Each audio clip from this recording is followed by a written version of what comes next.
வாங்க பால் தேங்காய் சேர்க்காத பாயாசம் எப்படி செய்கிறதுன்னு பார்த்தரலாம். அதுக்கு முதல்ல அடுப்பு ஆன் பண்ணிவிட்டு ஒரு வாணலில் 1 டீஸ்பூன் நெய் ஆட் பண்ணிவிட்டு 1 கப் சேமியாவை 2 நிமிஷம் மிதமான தீயில் வச்சு வறுத்து ஒரு பிளேட்டில் எடுத்து வச்சுக்கலாங்க. திரும்ப அதே வாணலில் 1 டீஸ்பூன் நெய் ஆட் பண்ணிவிட்டு அரை கப் ஜவ்வரிசி எடுத்து ஜவ்வரிசியை 2 நிமிஷம் நல்லா பொரிய விடுங்க.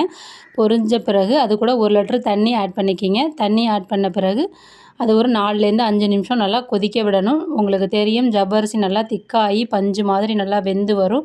இப்போ பாருங்கள் ஜவ்வரிசி நல்லா வெந்துருச்சு. வெந்த பிறகு நம்ம நெய்யில் வறுத்து வச்சுருக்கிற சேமியாவை ஆட் பண்ணிக்கலாம்.